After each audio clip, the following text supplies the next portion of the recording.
Greetings, Earthlings. Coming at you here, Thailand. Another beautiful day. And today's video is going to be about the theory of evolution. And I've been talking about this a lot. I actually made a little Instagram story about it, saying or asking my fellow friends whether they believe that evolution is real or not. Whether we evolved from apes, from a single cell organism into a fish, into a lizard, into mammals, into apes, and then into humans. I think the whole thing is just a bunch of hodgepodge bullcrap. You guys have seen other videos of mine, and I know for sure in my heart that we are of divine intelligence. Like something engineered us. We were created in this physical form as humans as we are right now, because there's no missing links out there. We don't see any half human, half apes. So yeah, this is a really good explanation of how the theory of evolution is all just programming to making us think that we're not special. We're just like this random cosmic mistake. Yeah. Hope you guys enjoy.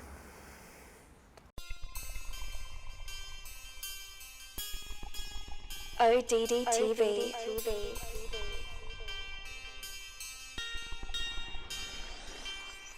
Erasmus Darwin, the grandfather of Charles Darwin, was a Freemason and a member of the Royal Society, and he first proposed the theory of evolution in 1794 in his book titled Zoonomia. Erasmus suggested that all life had evolved from one common ancestor, which over time branched off into all the species we see today. Charles Darwin, also a member of the Royal Society, picked up where his grandfather had left off and continued to mold the theory of evolution. But let's back up a little bit. What is the Royal Society? The Royal Society is a pseudoscientific institution that was founded in 1660 by Freemasons in order to disseminate propaganda that would further benefit the ruling class, and the ruling class wanted God out of the picture. Before the advent of the British Royal Society, science, the study of natural phenomena, and theology, the study of God, were inseparable.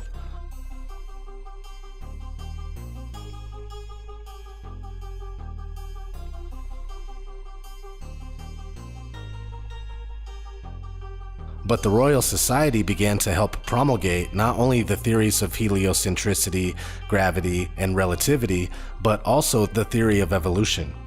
All theories which attempt to push God out of the minds of men, women, and children everywhere. If the theories of heliocentricity and evolution were true, that means the Bible would lose credibility in many areas. Let's watch a clip from a PBS documentary called Evolution.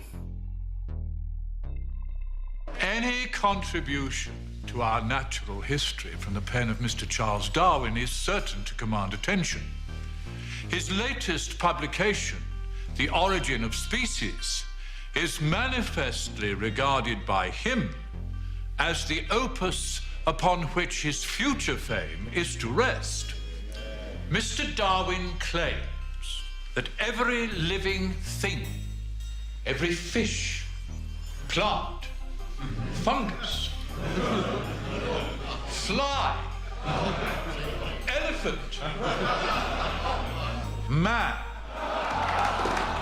turnip, are all equally the lineal descendants of the same common ancestor. Such a notion is absolutely incompatible with the Word of God. Man was made in the image of God and redeemed by the eternal Son. Natural selection is an ingenious theory for denying the working and therefore the existence of the Creator. That's basically it. They put it out there. Now back to Charles Darwin. His book On the Origin of Species was published in 1859, and it later popularized the theory of evolution. According to Darwinism, single cells eventually evolved into invertebrates, which are creatures without backbones like jellyfish, then successfully into fish, then amphibians, then reptiles, and finally mammals. Darwin said this occurred from creatures adapting to environments.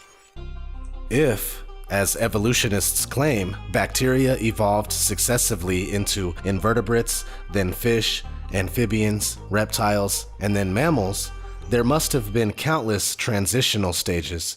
Think about it.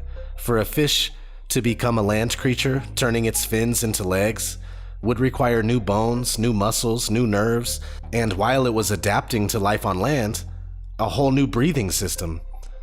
Since this supposedly happened from chance mutations, which are very rare events, a massive amount of creatures would have to live and die during the intermediate period. So where's the evidence for these transitions? Among bacteria, invertebrates, fish, amphibians, reptiles, and mammals, there are many thousands of species, but no intermediate species between these groups. That's one reason why Carl Linnaeus, father of taxonomy, the science that classifies living things, was a creationist. Evolutionists try to explain the missing intermediates by saying they all became extinct. It's a convenient way to say we don't have any proof. A better reason for their non-existence is that they never existed. I'm here to tell my people it's time to stop believing bullshit. Just cause a motherfucker tell you bullshit with a straight look on their face. We too old, we too smart, we too motherfucking good to believe shit don't make no fucking sense. You too old to be believing in evolution with your stupid motherfucking ass. Evolution say people came from monkeys, and the question is, why is there still monkeys, you dumb motherfucker, you? Is these the retarded monkeys? They didn't turn into people just yet. Get your stupid ass the fuck out of here. So with all the problems of evolution theory and the lack of evidence, it's easy to see why people weren't buying it at first. Enter Thomas Henry Huxley, Freemason and fellow member of the Royal Society. Known as Darwin's bulldog for his fierce defense of the theory of evolution, by relentlessly defending the theory, he helped familiarize the public with it to a large extent. So now the Darwins and the Huxleys establish a relationship for future generations. Again, most of the members in both families are Freemasons and Fellows of the Royal Society, which was started by Freemasons. Just in case you happen to be unaware of who the Huxleys are, let's look at the family real quick in Wikipedia. The Huxley family is a British family of which several members have excelled in science, medicine, arts, and literature. The family also includes members who occupied senior positions in the public service of the United Kingdom. The patriarch of the family was the zoologist and comparative anatomist Thomas Henry Huxley. Thomas Henry Huxley's grandsons include Aldous Huxley, author of Brave New World and Doors of Perception, his brother Julian Huxley, evolutionist and first director of UNESCO, and Nobel laureate physiologist Andrew Huxley. So you see, just these two wealthy families alone, the Darwins and the Huxleys, have had an immense influence on our society. Let's look at some of the work of Aldous Huxley, specifically his book Brave New World, published in 1932, which presents a future where humans are no longer born, but cloned, hatched in incubators to perform predetermined roles in a worldwide corporate slave state.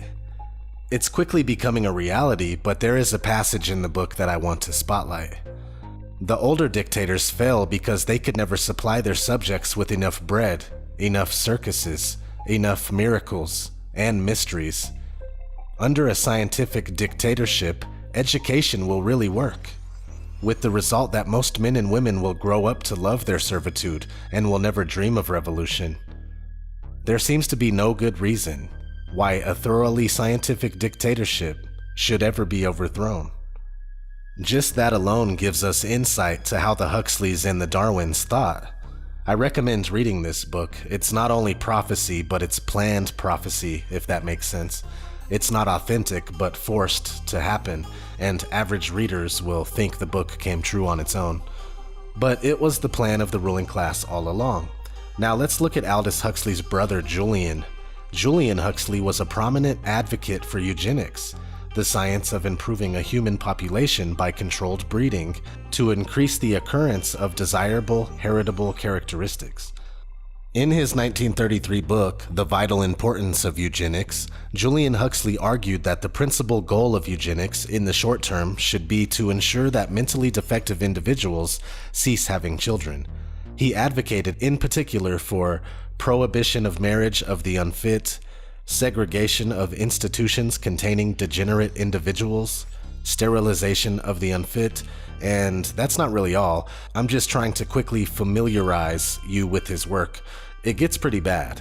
After becoming the first Director General of UNESCO, a United Nations Illuminati think tank, in 1945, Huxley published UNESCO, Its Purpose and Its Philosophy. This manifesto outlined both the broad goals of this newly established organization and Huxley's stance on how UNESCO should attempt to address them.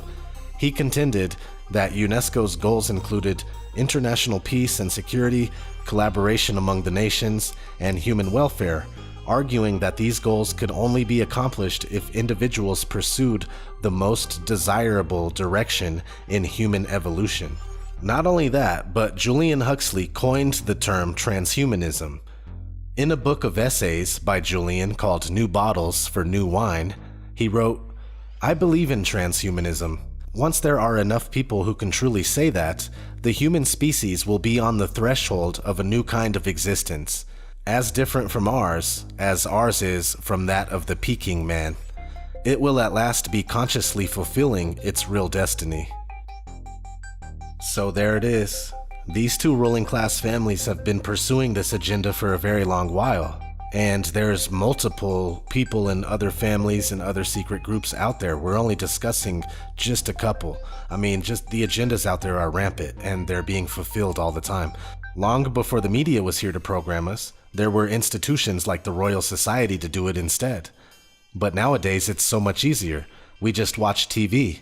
We watch the provided programming, and the lines between fantasy and reality blur like never before. Why haven't any scientists spoken up about the impossibility of evolution? The reason is simple. Those scientists that protest that the facts don't support the theory of evolution are quickly branded creationists, thrown out of scientific circles, and blacklisted so they can't obtain work with any major university or government science project even. And I've heard people say that the reason they don't want to publish papers that disagree is that they built their careers on this. If you were paranoid, you'd say there's a conspiracy. Whatever it is, there is a lot of resistance to getting something published that disagrees. They're scared. You'd lose your job over this stuff. People don't want to come out against anything, against the heliocentric model, against evolution. Scientists, they pretty much have to do the work that is already laid out for them. They have to go with the theories that are already laid out before them. We all know if anybody goes against the mainstream narrative, we are ridiculed, mocked, and shamed, and it's just absolutely garbage, man. We need to change this. This has been ODDTV. I'm gone. Yay! I hope you guys know that you guys are not just random smart monkeys floating, hurtling through space, because that's a bunch of hoo-ha. Hope you're learning stuff. Hope you guys enjoying this content. I'll see you guys in the next video. Stay awake.